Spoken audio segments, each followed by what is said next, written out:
Selamat pagi, Bapak Ibu, saudara-saudara sekalian. Terima kasih kepada Bapak Gembala dan Ibu Gembala yang setelah kembali mempercayakan tugas renungan pada pagi hari ini. Saya akan membawakan suatu nilai yang sangat dibutuhkan dalam dasar-dasar kehidupan sehari-hari, nilai yang dicari semua perusahaan untuk mencari karyawan, sebuah nilai yang dicari untuk mengatasi tindakan korupsi di suatu lembaga pemerintahan. Suatu nilai yang dicari oleh dari suatu pasangan, suatu nilai yang dicari dari partner-partner kerja. Yaitu nilai itu adalah integritas. Integritas sesuatu yang makin jarang ditemuin pada saat ini. Integritas yang selalu dikaitkan dengan penekanan dari tindakan korupsi. Korupsi di negara kita yang sedemikian besar, karena ranking 89 di seluruh dunia.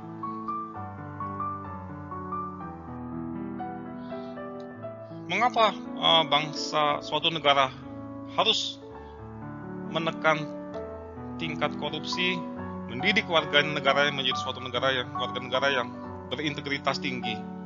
Ini ada suatu contoh, kita bisa lihat suatu sistem tercanggih pertahanan di zaman dulu adalah Great Wall, tembok Cina yang sangat besar dengan lebar 9 dan tinggi 26 sampai 28 kaki kalau tidak salah, yang tidak bisa dibongkar, dirubuhkan, sulit untuk dipanjat dan dilalui. Tapi pada kenyataannya tembok ini bisa dilalui dengan memberikan uang kepada penjaga gerbang yang ada, sehingga penjaga gerbang itu melakukan tindak penyalahgunaan.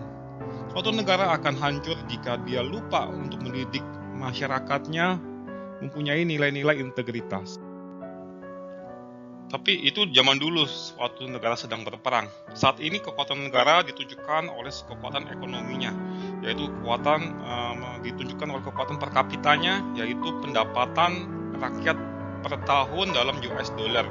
Ini saya korelasikan dengan ranking korupsinya.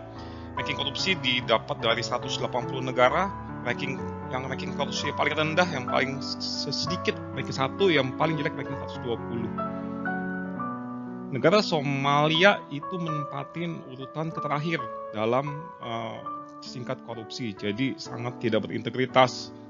Masyarakatnya penghasilannya hanya 525 US dollar. Yang kedua adalah Sudan Selatan. Ini negara yang terendah di dunia, pendapatannya dia mempunyai peringkat 179. Kedua negara ini negara dalam kondisi perang. Sedangkan Somalia terkenal oleh perompak-perompak lautnya. Apakah negara-negara yang sudah terbentuk lama dengan kebudayaan masa lalu yang cukup tinggi bisa menekan tingkat korupsi dan menaikkan nilai integritas dari masyarakatnya? Negara India, kita sudah tahu negara ini cukup tua, mempunyai per kapita hanya $2.000 dengan tingkat korupsi 78. Mesir, negara ini juga sudah lebih dari 2000 tahun, ada bangsa Israel pernah tinggal di sana. Juga mempunyai tingkat pendapatan hanya 3.500 dengan tingkat korupsi 106. Kedua negara ini masih di bawah Indonesia tingkat per kapitanya. Indonesia mempunyai tingkat per kapita 4.000, tetapi mempunyai ranking korupsi lebih jelek daripada India, tapi lebih bagus daripada Mesir. Tingkat korupsi di Indonesia ranking adalah 89. Sekarang bagaimana negara yang menegakkan nilai integritas dengan bisa menekan tingkat korupsi suatu negara tersebut? Negara ini negara-negara muda yang di bawah 150 tahun. Pertama adalah Kanada.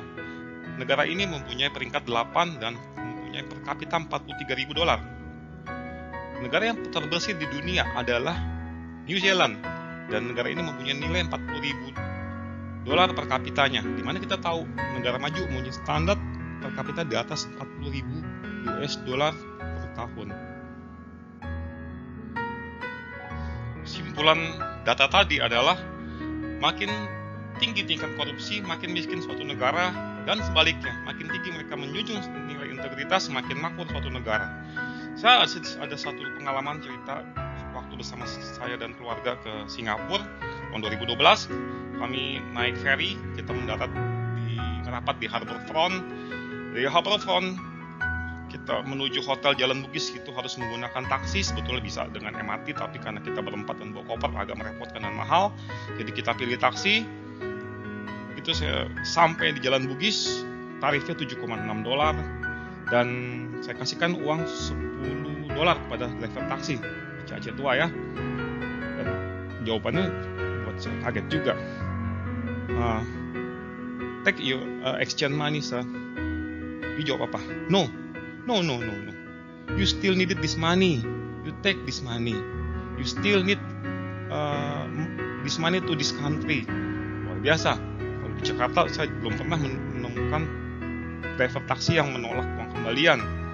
Pasti kalau mereka tidak dikasih, bahasa tubuh mereka juga tidak enak dilihat. Yang kedua, waktu kami hendak menyeberang jalan, seperti biasa kami menunggu mobil sepi, kita seberang jalan. Tapi yang kita alami itu kita lihat mobil semua berhenti dan mereka kasih kode, kamu cepat seberang jalan, cepat lari, ya kan? Jadi mereka tidak menunggu kita nyebrang jalan dulu baru mereka berjalan. Sangat berbeda dengan negara kita. Singapura punya tingkat korupsi 6 dan pendapatan per kapita $66.000, sangat mamut negaranya. Simpulannya adalah masyarakat yang terbentuk, negara yang mempunyai tingkat integritas tinggi itu mempunyai pendapatan per kapita yang tinggi. Ada korelasi. Masyarakatnya itu mempunyai komitmen, konsistensi, jujur dan tulus, dan penguasaan diri yang akan kita bahas di slide berikutnya. Setelah kita melihat contoh dari negara-negara yang ada, sekarang kita mulai belajar apa itu kata integritas. Ternyata dalam bahasa Indonesia tidak ditemukan integritas, karena integritas berasal dari bahasa asing. Bahasa Latinnya artinya integer, bulat, menyeluruh. Dalam bahasa Inggris, integritas diterjemahkan dalam bersikap jujur, menunjukkan kepatuhan, konsisten, tanpa kompromi terhadap prinsip nilai moral dan etika yang kuat. Suatu nilai yang bulat, tidak bolong-bolong. Kepercayaan, ada perkataan, dan sama dengan tindakan. Suatu yang bulat. Jadi bukan tiap minggu kita ke gereja, tapi hari lainnya dalam bekerja kita menipu konsumen, kita bekerja dengan memanipulasi, menyalahgunakan wewenang untuk mendapatkan kepentingan pribadi, dan lain-lain. Integritas itu menjadi satu. Kepercayaan, kata-kata, dan tindakan sama. Di dalam Alkitab Bahasa Indonesia, kata integritas itu tidak ada tercantum di dalamnya. Walaupun konsepnya ternyata ada. Saya buka dalam Alkitab King James, Kejadian 20 ayat 5, Genesis 20 ayat 5. Cerita tentang Abraham dan Sarah yang menetap ke tanah Gerar dengan rajanya bernama Abimelek. Sarah adalah wanita yang sangat cantik.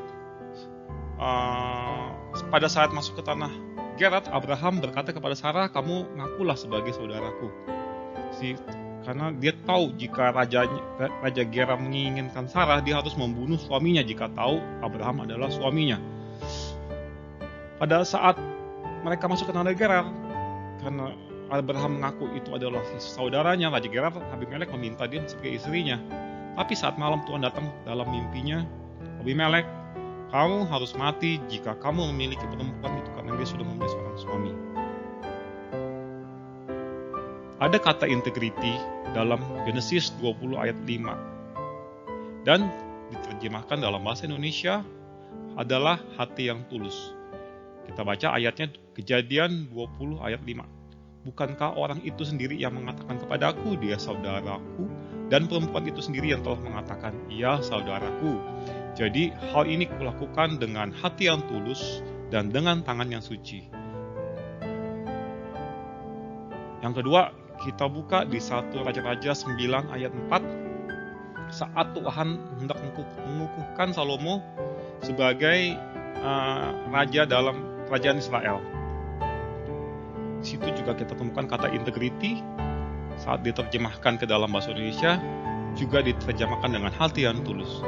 Kita baca ayatnya, mengenai engkau, jika engkau hidup di hadapanku sama dengan Daud ayahmu, dengan tulus hati dan dengan benar, dan berbuat sesuai dengan segala yang kuperintahkan kepadamu, dan jika engkau tetap mengikuti segala ketetapan dan peraturanku. Jadi ada dua hal. Integriti diterjemahkan sebagai tulus hati. Saya coba cari lagi anti integriti di pasal lain. Ini saya dapat di Amsal 19 ayat 1. Dalam King James terdapat kata-kata integriti, dan kita buka dalam bahasa Indonesia. Isinya seperti ini: lebih baik seorang miskin yang bersih kelakuannya daripada seorang yang sekarang bibirnya lagi bebal. Integriti diterjemahkan sebagai bersih kelakuannya. Kita buka lagi di Amsal 20 ayat 7. Juga terdapat kata integriti dan diterjemahkan sebagai bersih kelakuannya. Orang benar yang bersih kelakuannya, berbahagialah keturunannya. Integriti diterjemahkan sebagai bersih kelakuannya. Jika tadi di depan disebutkan tulus hatinya, kali ini adalah bersih kelakuannya. Tulus hatinya di dalam hati tidak bisa dilihat, bersih kelakuan itu bisa dilihat. Integriti itu mencakup dalam hati dan perbuatan. Jadi hati dan perbuatan itu sama, harus bersih. Jadi jika ada orang yang berkata bahwa saya cuman ngomong saya aja yang kasar, tapi hati saya baik, itu pasti tidak benar. Karena juga Lukas 6 ayat 45 itu juga mengatakan orang yang baik mengeluarkan barang yang baik dari perbendaharaan hati yang baik, dan orang jahat mengeluarkan barang yang jahat dari perbendaharannya yang jahat. Karena yang diucapkan mulut meluap dari hati. Jadi sebetulnya mudah untuk melihat sifat karakter seseorang. Dengarkan saja pada saat dia bercanda. Jika dia sering mengucapkan kata-kata yang misalnya maaf kawin lagi atau yang lain, pasti hatinya ini sebetulnya ingin kawin lagi. Dan hal-hal lain, hal-hal yang dia tidak sengaja bicara, kata-kata itu meluap dalam hatinya, itu pasti yang dia pikirkan selamanya. Ya, yang pertama, yang pembentuk integritas yang akan saya ajak melihat adalah komitmen. Ini kejadian pada saat Raja Nebukadnezar membuat suatu patung yang besar. Adalah suatu hal yang wajar saat itu. Raja ingin mengikat, karena saat itu kekuasaan sangat besar, sehingga dia ingin ada suatu agama pengikat yang bisa dijadikan politik dan bergenik untuk mengatur para daerah-daerah kekuasaannya. Dan ada 3 orang Yahudi saat itu, Sadrak, Mesak, Abednego, yang tidak mau mengikuti perintah raja tersebut. Dia menolak, dan dalam hal ini raja tentu sangat marah karena dianggap menentang kekuasaan dia. Ya, hukuman 1, dibakar. Komitmen itu mengandung resiko. Jadi bisa nggak kita memegang komitmen kita yang dari awal? Ya, kita sudah tahu sendiri ya, pejabat kita yang anti korupsi pun bisa dijebloskan ke dalam penjara. Nah, itu adalah suatu resiko untuk mempertahankan komitmen kita yang awal. Yang kedua, nilai integritas itu dibentuk oleh konsisten. Setelah komitmen, kita juga harus ada konsisten. Kejadian ini menimpa Daniel. Daniel ini adalah suatu pejabat, seorang Yahudi yang melayani 3 raja. 2 raja dari Babel, 1 raja dari Media Persia. Setelah 2 raja dari Babel, kerajaan Babel jatuh, direbut oleh Media Persia, dia tetap digunakan oleh Raja Darius karena kecerdasannya, hikmatnya, dan lingkungannya ini merupakan sebuah ancaman, karena dia tidak mau kompromi, dia komitmen terhadap iman, sehingga ini ancaman terhadap rekan kerja lainnya.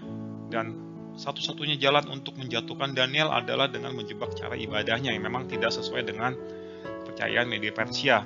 Dan Raja Darius dalam hal ini memang terjebak, walaupun dalam hatinya Raja Darius menyukai Daniel, karena dia sudah bertitah, raja sudah bertitah, dia harus mempertahankan titahnya. Dan memang Daniel dijebloskan ke dalam gua singa. Tetap ada risiko jika seseorang mempertahankan konsistennya. Dan kita tahu ending dari cerita ini adalah Tuhan melindungi Daniel dalam gua singa, sehingga singa-singa itu tidak memakannya dan mengatupkan mulut singa tersebut. Daniel selamat, dan yang menfitnah Daniel dijebloskan dalam gua singa dan dimakan oleh singa tersebut. satu nilai pembentuk yang ketiga adalah yang udah jelas sesuai dengan terjemahan dari bahasa Inggrisnya, jujur dan tulus. Terjadi pada saat ini, contoh kita ngambil dalam Samuel. Saat Samuel hendak pamit di depan Raja Israel, di depan masa Israel, dia jelas berdiri, berikan kesaksian menentang aku di hadapan Tuhan dan di hadapan orang yang mengurapinya. Lembu siapakah yang telah kuambil? Keledai siapakah yang telah kuambil? Siapakah yang telah kuperas? Siapakah yang telah kuperlakukan dengan kekerasan? Dari tangan siapakah telah kuterima sogok sehingga aku harus tutup mata? Aku akan mengembalikannya kepadamu. Dan ini jawaban yang sangat menggetarkan. Jawab mereka atau bangsa Israel, engkau tidak memeras kami dan engkau tidak memperlakukan kami dengan kekerasan dan engkau tidak menerima apa-apa dari tangan siapapun juga. Luar biasa jika ada pemimpin yang masa pensiunnya berkata seperti itu. Apakah ada yang pernah melihat saya korupsi? Apakah pernah ada yang pernah lihat saya merugikan orang lain? Dan secara jujur, tulus, dan konsisten dilakukan oleh Samuel. Jujur dan tulus. Untuk jujur dan tulus juga bisa juga diambil zaman sekarang. Ada suatu bangsa, yaitu bangsa Jepang.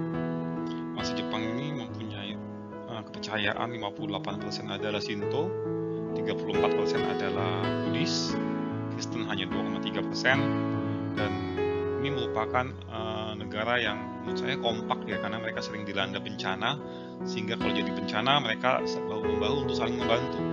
Dan pada saat 2010 kembali terjadi tsunami di daerah Tohoku.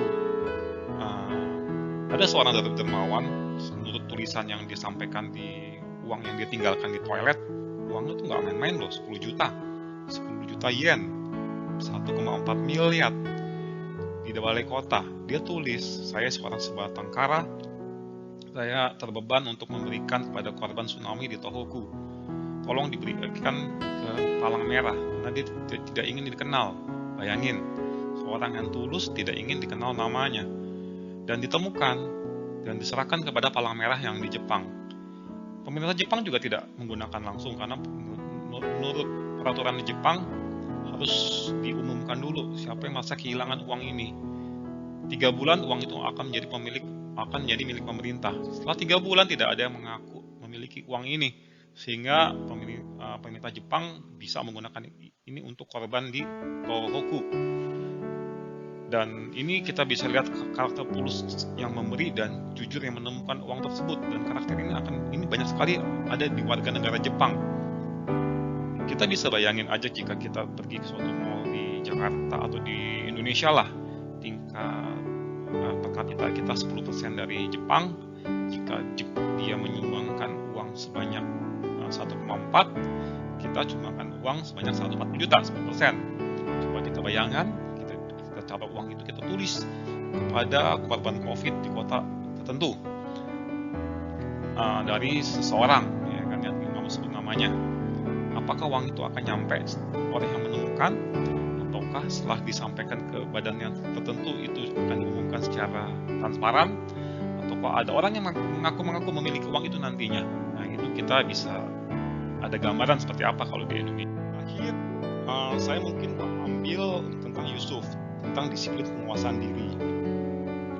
Setelah dilihat oleh tuannya bahwa Yusuf disertai Tuhan, dan bahwa Tuhan membuat berhasil segala sesuatu yang dikerjakannya, maka Yusuf mendapat kasih tuannya dan ia boleh melayani dia.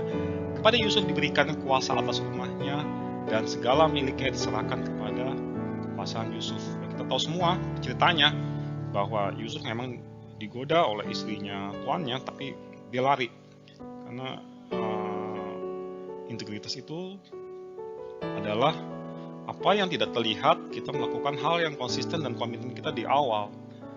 Dalam hal ini Yusuf dalam skala kecil kepercayaan dia bisa dipercaya sesuai dengan janji Alkitab, bahwa jika kita dipercaya oleh perkara kecil, maka akan dipercaya perkara besar. Dan memang ujung-ujungnya Yusuf diangkat sebagai orang kedua di Mesir, sebagai penguasa Mesir. bagaimana jika kita hendak menerapkan integritas di dalam lingkungan sekitar kita? Seperti kita tahu, Indonesia menempati peringkat 89 indeks ranking korupsi, tengah-tengah di 180 ya, nggak bagus tapi nggak jelek. Lingkungan kita yang masih 50-50 adalah pelanggarannya. Satu ya, kita harus menjadi contoh hidup. Firman Tuhannya ayat Titus 2 ayat 7-8, dan jadikanlah dirimu sendiri suatu teladan dalam berbuat baik. Hendaklah engkau jujur dan sungguh-sungguh dalam pengajaranmu, sehat dan tidak bercela dalam penderitaanmu, sehingga lawan menjadi malu, karena tidak ada hal-hal buruk yang dapat mereka sebarkan tentang kita. Contoh hidup, saya pernah waktu saya mengendarai mobil, waktu melintas di TSM ada lampu merah, seperti biasa di situ kan sepi arah masuk TSM, sudah merah. Tapi karena mobil di sebelah saya juga tidak berhenti, saya ikut tidak berhenti. Anak saya negur, tapi kan merah, harusnya berhenti, ya kan? Karena dia lihat di Singapura, walaupun sepi berhenti.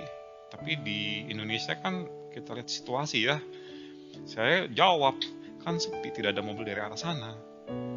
Terus saya melanggar, udah nggak kasih contoh, saya bilang juga pakai hikmat dong, ya kan? Sudah saya melanggar, saya kuatkan dengan firman Tuhan juga. Jadi memang benar-benar bukan contoh yang bagus, karena anak akan mencontoh dari apahnya.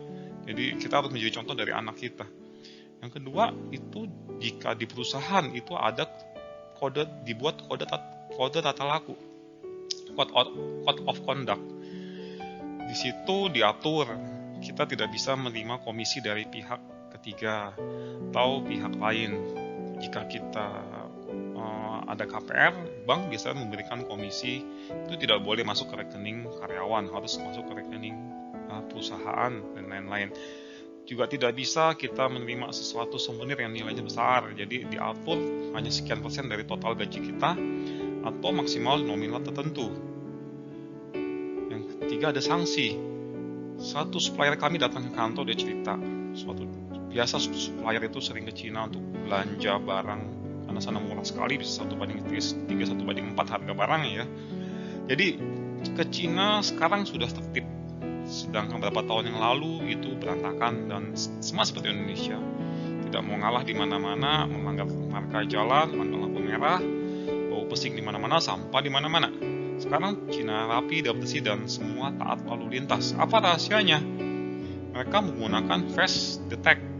Jadi kalau CCTV di jalan-jalan yang didetek bukan nomor mobil tapi mukanya. Saya juga nggak gitu percaya, jadi makanya saya cari sendiri di internet, itu ada link yang di bawah. Dia cerita, jangan sampai kita buang sampah kena CCTV, kita langsung kerekod namanya. Membayar pun juga pakai face detect, ngeri juga. Jangan-jangan nanti rekening kita ketahuan, saya ngajukan KPR, rekening kamu nggak cukup tuh penghasilan kamu, langsung tolak, seperti itu. Tapi ada sanksinya sehingga mereka takut kena, karena mereka begitu melanggar, mereka ketahuan siapa yang melanggar, jelas. Yang kedua adalah tata laku tanpa sanksi, itu menjadi habit di suatu kebudayaan, suatu negara, seperti negara Swiss, yang mereka akan bingung jika ada orang yang buang sampah sembarangan tidak pada tempatnya, kok bisa ya melakukan hal itu. Nah, itu menjadi habit dan itu sudah tanpa sanksi. Setelah kita tadi lihat teori dan contoh-contoh dari yang lain, kedepannya adalah tantangannya. Ternyata memang menurut saya memang nggak mudah. Integritas itu ada suatu hal kesatuan yang saling terkait, baik dalam maupun luar. Roma 13 ayat 7, bayarlah kepada semua orang apa yang harus kamu bayar, pajak kepada orang yang berhak menerima pajak, cukai kepada orang yang berhak menerima cukai, dan lain-lainnya. Satu ya, kita pasti nggak boleh beli barang merek market, karena sudah pasti nggak bayar pajak.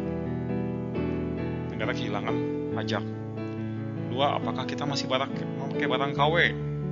Karena udah jelas yang punya brand pasti nggak senang, dia tidak mendapatkan upah dari hasil karya dia.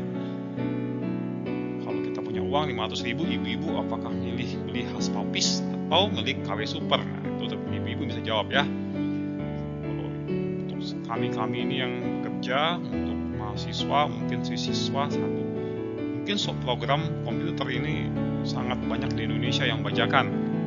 Nomor 2 peringkat Indonesia di bawah Venezuela. Tapi ini agak sulit karena harganya mahal. Bisa $20.000 ya untuk program gambar. Beratkan sekali betul, makanya sangat sulit sebetulnya. Tapi bukan nggak bisa. Kita bisa mulai dengan membeli laptop dengan bundling. Mungkin harga laptop itu dengan budget yang sama, yang bundling dengan operating system yang original, mempunyai spek sedikit di bawah yang kosong, mempunyai bentuk yang lebih jadul, tapi kita mempunyai integritas dalam kita membeli laptop yang dengan bundling tersebut. Kalau punya budget lebih ya silakan membeli laptop yang spek lebih tinggi dengan tampilan lebih mewah, tapi kita harus beli operating system yang asli. Kita mesti nambah biaya, tapi kalau terbatas itu solusinya. Juga dalam pekerjaan hal-hal kecil. Contoh, saya biasa ketemu dengan partner di luar. Pulang partner, saya bisa menggunakan mobil kantor dengan driver, mampir dulu ke pet shop, beli makanan kucing, parkir dia. Saya beli, saya masuk. Waktu saya mau keluar, parkir siapa yang bayar? Apakah saya memberikan uang parkir atau tidak? Karena kalau tidak kan pasti dibayar perusahaan.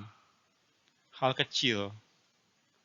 Kalau kita sebagai pengusaha makanan, kita sudah tahu atau belum makanan itu, kita tahu bahan makanan ini udah kurang segar. Apakah mesti kita olah untuk dijual? Itu yang bisa jawab ya kalian semua, saudara-saudara sekalian. Kita bisa meniru cara kerja Yakub. Dia datang ke seberang sungai Yordan dengan satu tongkat, pulang dengan 2 pasukan.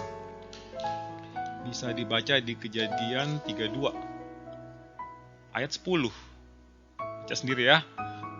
Tapi lihat cara kerja dia di Kejadian 31 ayat 39. Dia menjadi gembala mertuanya Laban, binatang ternak kambing domba, yang diterkam oleh binatang buas tidak pernah kubawa kepadamu, kepada Laban. Aku sendiri yang menggantinya yang dicuri. Dia mengganti barang yang hilang dan dicuri saat dia kerja. Tapi hasil taburnya apa? Dia kaya sekali, kambing dombanya banyak, pulang membawa 2 pasukan. Pergi dengan 1 tongkat biasa. Ada tabur tuai, Tuhan tidak adil. Yang kita tabur kita tuai. Jangan sampai hal-hal kecil itu menghambat kita menjadi miliarder. Mungkin kalau dulu saya sudah lurus-lurus aja menggunakan brand asli, ya hal kecil ini yang tidak pernah saya lakukan, mungkin udah jadi miliarder kali sekarang. Kesimpulan renungan pada pagi hari ini sesuai dengan judul di atas, berkat karena berintegritas. 1. Orang berintegritas itu pasti dihormatin orang karena memegang komitmen. Dan nama baik bisa diturunkan. Amsal 20 ayat 7. Orang yang bersih kelakuannya, berbahagialah keturunannya. Jadi adik-adik bisa bilang ke orang tua masing-masing, papi mami jangan korupsi ya, papi mami jaga kelakuannya, nanti viral loh ya kan. Orang yang berintegritas itu bisa dipercaya. Siapa sih yang gak mau kerja dengan orang yang bisa dipercaya? Hidupnya damai, nothing tulus. Saya tidak perlu membesarkan toko dengan margin yang besar tapi tidak membayar pajak. Saya cukup dengan margin yang ada. Saya boleh toko saya besar tapi dengan sesuai dengan firman Tuhan. Saya tidak perlu melanggar komitmen untuk saya naik jabatan. Hidupnya sehat. Karena tidak ada tekanan, tidak stres, hidup apa adanya. Tuhan sudah melindungi saya sejauh ini, inilah jatah saya. Dan hidupnya sangat berhasil. Lukas 16 ayat 12. Dan jikalau kamu tidak setia dalam harta orang lain, siapakah yang akan menyerahkan hartamu sendiri kepadamu? Kata harta diganti dengan toko. Dan jikalau kamu tidak setia dalam toko orang lain, siapakah yang akan menyerahkan tokomu sendiri kepadamu? Harta diganti perusahaan. Dan jikalau kamu tidak setia dalam perusahaan orang lain, siapakah yang akan menyerahkan perusahaanmu sendiri kepadamu? Dan yang terakhir, orang yang berintegritas itu dijaga Tuhan. Kejadian 20 ayat 6. Lalu berfirmanlah Allah kepadanya, dalam hal ini adalah Abimelek dalam mimpi. Aku tahu juga bahwa engkau telah melakukan hal itu dengan hati yang tulus. Dalam King James adalah integritas. integrity, maka aku pun telah mencegah engkau untuk berbuat dosa terhadap aku. Sebab itu aku tidak membiarkan engkau menjamah dia. Luar biasa, orang yang berintegritas dijaga Tuhan dari berbuat kesalahan. Akhir kata, saya mengajak teman-teman, saudara-saudara, Bapak Ibu, sesama jemaat GPD Eklesia, kita melatih integritas hari demi hari, kita bertambah, melatih hati kita, komitmen dalam hati sehingga kita menuai perbuatan dan dilakukan secara konsisten sehingga menjadikan kita karakter dan menuai masa depan yang luar biasa. Filipi 2 ayat 15, supaya kamu tidak bercacat dan tidak bersalah sebagai anak-anak Allah yang tidak tercela di tengah-tengah generasi yang bengkok ini, sehingga kamu bersinar di antara mereka sebagai generasi terang. Kiranya Tuhan memberkati dan salam integritas.